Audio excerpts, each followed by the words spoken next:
Halo Bapak Ibu guru hebat, peserta pelatihan 22 hari belajar Canva. Selamat datang di sesi pelatihan ini. Perkenalkan, nama saya Asep Panji Lesmana. Pada sesi yang pertama ini saya ingin mempraktekkan bagaimana memanfaatkan Canva dalam menunjang pembelajaran, ya. Dan ini akan dimulai dengan sesi yang paling awal dan dasar adalah bagaimana cara meloginkan Canva, ya, menggunakan akun belajar.id. Karena dengan akun belajar.id, Canva-nya itu bisa Canva for Education atau setara Canva Pro. Nah, cara menggunakannya bagaimana? Cara menggunakannya agar nanti rekan-rekan tidak kesulitan, ya, silakan buka Chrome-nya seperti ini, ya. Buka Chrome-nya, kemudian klik pojok kanan atas, ya. Kemudian klik di bagian bawah Add, ya. Ini fungsinya untuk menambahkan profil Chrome, ya. Nah, seperti ini. Kita klik Add, lalu klik Sign In. Nah, lalu masukkan password kita, ya.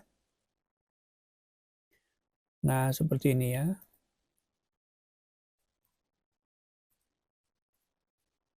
Nah, seperti ini. Lalu masukkan passwordnya, ya. Nah, seperti ini, ya. Oke. Setelah itu tunggu beberapa saat dan kita pun akan masuk, ya. Nah, seperti ini. Nah, ini adalah tandanya kita masuk ke Chrome dengan akun belajar kita. Langkah selanjutnya adalah silahkan cek email dulu, ya. Nah, dengan mengetikkan mail.google.com, ya. mail.google.com. Nah, ini fungsinya adalah kita bisa mengecek email-email yang masuk ke akun belajar ID kita. Nah, di sini, ya. Jadi selain menggunakan Canva, yang pertama harus Anda paham adalah bagaimana menggunakan akun belajar.id. Nah, kemudian setelah masuk ke akun belajar ID ini, bagaimana cara menggunakan Canva pertama kali? Langsung saja di Google Apps Draw titik 9 ini, Anda klik titik 9, lalu silakan scroll ke bawah, ya. Scroll terus, ya, sampai mendapatkan atau melihat ada logo Canva. Kita klik saja logo Canva-nya, maka kita akan langsung masuk ke dalam Canva-nya, ya. Nah, seperti ini, ya, masuk ke dalam Canva-nya. Oke, jadi di sebelah kiri nantinya akan ada logo atau nama sekolah kita, ya. Ini tandanya kita sudah menggunakan akun Canva Pro. Dan di sebelah atas, ya, ini ada logo foto kita, avatar kita. Dan ketika kita cek, ternyata menggunakan akun belajar.id. Nah, seperti ini, ya. Kemudian setelah Anda masuk ke dalam Canva ini, ya, hal yang perlu saya jelaskan kepada Anda, mungkin Anda akan sedikit kagok gitu, ya. Ini mana dulu yang diklik? Kalau kita hitung tombolnya banyak sekali, ya. 1, 2, 3, 4. Wah, bisa ratusan, ya, tombolnya itu, ya. Kalau kita scroll ke bawah lagi, bisa ratusan, dan ini kadang membingungkan kita. Ya, ini kadang membingungkan kita. Jadi yang harus kita lakukan pertama kali adalah fokus saja ke pojok kanan atas, diklik buat desain, ya. Fokus saja ke sini, diklik buat desain, karena dengan tombol ini Anda bisa mengeklik project apapun, gitu, ya. Contoh, kita mau mengklik Instagram misalkan, ya. Di Instagram, ketik saja misalkan di sini Instagram, ya, Instagram. Nah, misalkan Instagram yang persegi seperti ini, klik, maka nanti akan ada halaman baru, di mana halaman baru ini akan memuat kotak, ya, dimensi kotak yang berupa postingan IG. Nah, kemudian apa yang akan kita posting di IG?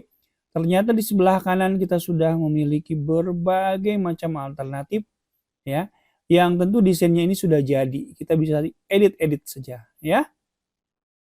Nah, kemudian ketika kita menemukan desain yang cocok, kita tinggal klik pindahkan. Ya, seperti ini, ya. Kalau kita belum menemukan desain yang cocok, ya, Anda cari saja di sini. Misalkan kita mau membuat webinar, ketik saja webinar ya. Nah, akan banyak webinar yang bisa kita gunakan ya. Template-nya terutama seperti ini. Ini baru salah satu contohnya menggunakan cara yaitu dengan klik Instagram. Bagaimana kalau mau membuat produk lainnya? Sama, semuanya bisa kita buat di sini. Apapun, mau banner, mau poster, apapun itu bisa. Mau infografis itu pun bisa, gitu ya. Nah, ini adalah kuncinya. Jadi Anda jangan fokus dulu ke banyak tombolnya, tapi fokus saja di pojok kanan buat desain ini. Karena semuanya berawal dari sini. Setelah Anda tahu fungsi tombol ini, semuanya akan mengalir, gitu ya. Kemudian yang selanjutnya adalah mungkin Anda akan kebingungan bahwa di sini ada nama sekolah kita, tetapi bagi Anda yang menggunakan Canva sebelumnya, nanti ada juga nama lain di bawahnya. Nah, ini jangan bingung ya. Jadi kita bisa berganti profil seperti ini ya. Nah, seperti ini. Fungsinya apa? Kalau ini saya menggunakan akun pribadi saya ya. Kemudian yang atas juga kalau saya klik ini menggunakan akun Canva sekolah ya. Nah, biasanya yang pro itu yang akun Canva sekolah ini. Nah, yang akun pribadi di sini biasanya nggak pro. Tapi kebetulan karena saya sebelum ada Canva for Education ini sudah mengajukan ya Canva for Education, jadi yang akun pribadi saya pun sudah pro gitu ya. Dulu pernah mengajukan. Nah, kemudian di bagian bawah biasanya ada desain-desain yang pernah kita buat gitu ya. Ada desain-desain yang pernah kita buat. Tuh ya. Ini desain webinar kemarin ya yang saya desain, ini menggunakan Canva. Ya, kalau dibilang ini desain saya sendiri, tidak, ini adalah desain dari Canva. Saya hanya menambah-nambahkan foto, menambah-nambahkan teks saja ya. Nah, seperti ini. Oke. Kemudian ada yang lainnya. Nah, ini dia yang akan kita bahas pada sesi kali ini ya. Pada webinar yang pertama, yaitu mengenal Canva untuk menunjang pembelajaran ya.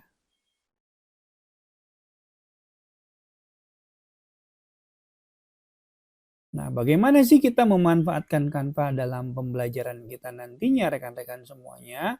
Pastinya ada berbagai macam alternatif yang bisa kita lakukan dengan menggunakan Canva gitu ya. Salah satunya adalah dengan cara ya. Nah, bagaimanakah menggunakan Canva di dalam pembelajaran ya? Nah, kita akan bahas bersama-sama. Tapi sebelum itu saya juga ingin menjelaskan bahwa secara definisi adalah Canva adalah merupakan sebuah platform desain online ya yang memungkinkan pengguna untuk membuat berbagai jenis materi visual. Ya, jadi ingat ya ini adalah platform desain grafis online. Kalau online berarti kita harus menggunakan koneksi internet ya. Nah, peran Canva dalam konteks pembelajaran apa saja? Ya, salah satunya adalah untuk membuat materi pembelajaran yang menarik. Ya, mengapa menarik? Karena di Canva itu kita sudah bisa menggunakan berbagai macam aset gambar, apakah itu gambar animasi, gambar foto secara utuh, aset-aset lainnya gitu yang semuanya itu bisa kita susun, bisa kita ramu menjadi sebuah slide atau materi pembelajaran yang sangat menarik ya. Contohnya ini, kan keren sekali ya. Kalau misalkan ada foto anak gitu ya, kemudian gambarnya pun jernih, kemudian teksnya pun sangat terbaca gitu, kontras, dan ini tentu sangat menarik. Nah, selain itu Canva juga bisa membuat video seperti ini ya. Ini video pembelajaran ya. Kemudian yang selanjutnya ya, selain itu, nah Canva juga ya bisa berfungsi untuk infografis ya dalam mempermudah pemahaman. Apa itu infografis? Infografis adalah gambar-gambar yang bisa memberikan pemahaman terhadap sebuah proses atau sebuah konsep ya. Biasanya kalau kita seringkali sulit untuk menjelaskan kepada anak, ya, kita bisa salah satunya memanfaatkan media gambar atau infografis ini. Karena gambar-gambarnya lebih menarik untuk dilihat, lebih mudah untuk dipahami, dan ketika membuat alur seperti ini ya, proses seperti ini, maka siswa pun bisa lebih menangkap ya atau memahaminya dibandingkan kita hanya berbentuk teks saja. Kemudian yang selanjutnya adalah kita juga bisa membuat materi presentasi yang interaktif. Apa artinya interaktif? Interaktif di sini artinya adalah sebuah slide materi yang bisa diberikan kepada siswa, ya. Siswa nantinya bisa bebas memilih konten apa saja, ya, yang bisa mereka klik, yang bisa mereka hmm, mereka pelajari terlebih dahulu. Ya, ini adalah salah satu contoh sebuah media pembelajaran interaktif yang pernah saya buat ya. Ini saya buat menggunakan Canva ya, tetapi sudah saya hosting di sebuah website gitu ya. Nah, seperti ini. Nah, ini saya buat menggunakan Canva. Artinya interaktif apa? Ketika kita klik yang ini, maka kita disajikan menu-menu yang lain gitu ya. Ketika kita klik yang ini ya, kita juga disajikan menu-menu yang lain gitu ya, seperti ini. Nah, gitu ya. Ketika kita mau kembali, kita tinggal pencet home. Ketika kita mau ngisi latihan, kita tinggal klik latihan. Ya, jadi semuanya interaksinya itu terserah dari siswa. Nah, itulah yang dinamakan dengan media interaktif. Dan dengan menggunakan Canva, itu sangat mungkin kita bisa membuat media interaktif ya. Pengalaman kemarin ketika menjadi salah satu juri di dalam kegiatan pembatik, pembelajaran berbasis TIK, sebagian besar guru-guru yang mengikuti kegiatan ini menggunakan Canva untuk membuat media pembelajaran interaktifnya atau presentasi interaktifnya ya. Kemudian yang selanjutnya, Canva dalam proses pembelajaran tentu saja sangat berguna contohnya untuk pembuatan poster dan materi promosi pembelajaran. Jadi rekan-rekan kalau misalkan Anda ingin membuat poster gitu ya, kalau dulu kan Anda itu pasti kebingungan, aduh bikin poster apa sih gitu ya, gimana sih bikin posternya. Kalau sekarang klik poster, Anda ingin buat poster ukuran berapa. Contoh saya ingin membuat poster ukuran vertikal ya, ukuran vertikal. Berbentuk A3 misalkan, klik saja. Maka nanti akan muncul ya dimensi poster berukuran A3 dan di sebelah kiri nanti sudah ada banyak sekali ya alternatif gambar yang bisa kita gunakan. Nah, seperti ini. Dan kita tinggal mengganti teksnya saja gitu ya. Mengganti teksnya saja ya dengan bahasa Indonesia. Atau kalaupun mau diterjemahkan secara langsung, Anda bisa langsung menerjemahkannya ya. Nah, pilih bahasa Indonesia. Nah, ini adalah cara bagaimana menggunakan media poster ya. Nah, seperti itu ya. Kita tinggal sesuaikan saja ya. Dan semuanya sudah oke. Nah, ini sudah jadi gitu ya. Bagaimana kalau belum puas dengan desain ini? Silahkan Anda bisa menggunakan template-template lainnya ya dan kita bisa sesuaikan. Baik, sekarang kita lanjutkan lagi ya. Selain media poster dan promosi, kita juga bisa menggunakan Canva untuk kolaborasi dalam pembelajaran. Kolaborasi itu seperti apa sih rekan-rekan semuanya? Jadi kolaborasi itu misalkan ya, kita memiliki satu slide yang ini ya. Nah, Bang ini satu slide. Misalkan profil diri ya. Profil diri. Nah, kita itu bisa menugaskan kepada siswa kita, coba isi ya slide 2 sampai slide selanjutnya dengan profil diri kalian ya. Bagaimana cara melakukannya? Kita tinggal klik bagikan, ya kita tinggal klik ya yang punya tautan bisa edit.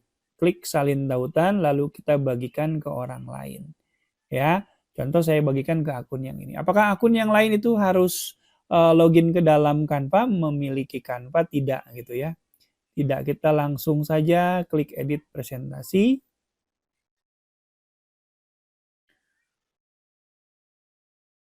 Oh, ternyata memang harus menggunakan Canva ya, tetap ya. Kalau mengedit bersama-sama di sini harus menggunakan Canva, mohon maaf ya. Ini minta login ya, tuh minta login. Nah, tapi kuncinya adalah bahwa kita bisa berkolaborasi atau bersama-sama bekerja dalam sebuah halaman yang sama, bekerja pada proyek yang sama. Yang saya praktikkan di sini. Saya di sini misalkan bekerjanya di halaman 1 dan halaman 2 gitu ya. Saya mau unggah foto saya gitu ya di sini. Nah, unggah foto saya misalkan yang mana ya. Nah, ini misalkan ya. Oke.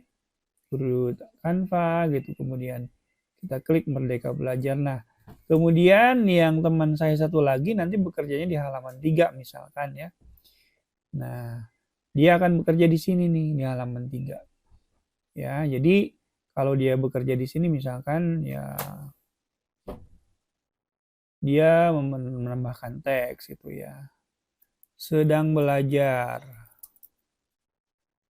Kemudian dia juga menambahkan foto di sini dalam bentuk elemen ya. Sepak bola misalkan ya. Nah, enter. Nah, ini bisa tuh ya. Nah, kayak gini. Nah, ketika saya mengedit di sini, maka di rekan saya pun akan nampak tuh ya. Akan nampak, dan kalau 10 orang, 20 orang, apakah bisa bekerja sama dalam satu slide ini? Bisa gitu ya. Bisa. Nah, itulah yang dinamakan dengan berkolaborasi.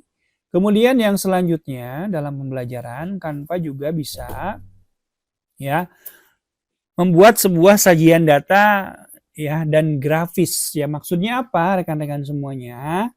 Jadi di dalam Canva itu kita bisa mengcopy paste ya data-data Excel ya, data-data yang biasa kita buat di dalam Excel kita ya. Contohnya seperti apa? Contohnya misalkan saya mau ini kan ya, mengcopy paste dari, nah misalkan saya punya data seperti ini ya. Nah, data seperti ini ya.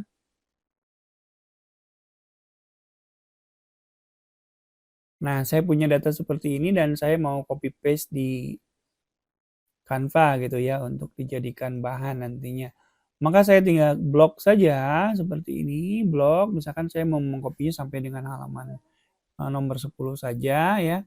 Kemudian copy, kemudian kita tinggal pastekan di sini ya. Pastekan tuh ya. Sudah ya.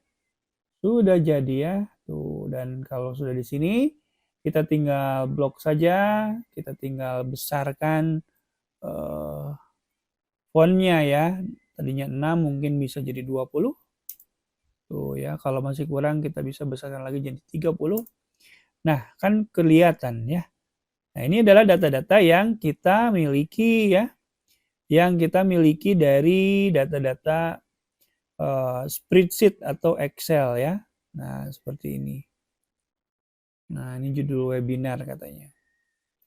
Nah, kemudian bagaimana dengan grafik atau chartnya ya. Nah, kalau grafik atau chartnya, rekan-rekan semuanya ya bisa menginsertkannya dari sini, dari elemen, misalkan klik chart gitu ya. Nah, chart. Nah, misalkan chart dalam bentuk diagram yang seperti ini ya. Nah, seperti ini ya. Ini misalkan warna oranye ya. Oranye, satunya lagi warna biru. Nah, bisa seperti ini ya. Tuh. Kemudian kita bisa klik presentase, label presentasenya 67% misalkan ya. Peserta yang paham misalkan 70% ya. peserta gabung. Nah, seperti ini. Nah, kan keren ya. Nah, itu adalah bagaimana caranya kita menggunakan grafik dan chart. Kemudian yang selanjutnya, yang nomor 7 adalah yaitu template siap pakai. Nah, inilah kekuatan utama dari Canva sebenarnya rekan-rekan semuanya ya. Jadi ketika kita membuat sebuah desain apapun ya, tadi sudah Instagram sudah, poster sudah, sekarang kita konten Facebook misalkan. Anda suka dengan Facebook, mau membuat postingan, di sebelah kiri kontennya sudah ada ya, template siap pakai. Jadi kalau kita bekerja dari nol gitu ya, tidak cocok kalau di Canva. Di Canva itu kita bekerja tidak dari nol, tetapi dari 70 sampai dengan 90%. Kadang-kadang ada kita itu tinggal ganti nama saja gitu ya. Nah, seperti ini ya. Tuh mobil bekas berkualitas ya. Kan sudah keren gitu ya. Tinggal ganti saja dengan identitas kita gitu ya. Nah, itu adalah template yang sangat keren di Canva ini. Kemudian yang selanjutnya ya, selain template siap pakai, kita juga bisa meningkatkan keterlibatan siswa. Bagaimana cara meningkatkan keterlibatan siswa? Tentu saja caranya adalah dengan memberikan sebuah presentasi berdasarkan hobi mereka, kesukaan mereka. Kalau anak SD silahkan Anda cari misalkan sepak bola ya, sepak bola. Nah, untuk anak SD misalkan Anda cari elemen sepak bola, jangan cari gambar dari foto gitu ya, karena kalau dari foto kan terlalu serius gitu ya. Anda carinya adalah dari grafis gitu ya. Nah, dari grafis kita cari gambar sepak bola yang menarik siswa, yang menarik untuk mereka. Nah, seperti ini gitu ya. Kan ini sangat-sangat menarik gitu ya. Selain itu, untuk menelibatkan keterlibatan mereka ketika presentasi, Anda juga bisa menyajikan presentasi dengan animasi gitu ya. Nah, ini misalkan kita mau presentasikan, klik animasikan gitu. Nah, animasinya itu bisa berubah-ubah ya. Tuh ya, tuh bisa berubah-ubah. Tuh ya, keren sekali. Nah, misalkan saya menggunakan animasi ini ya. Kita lihat animasi.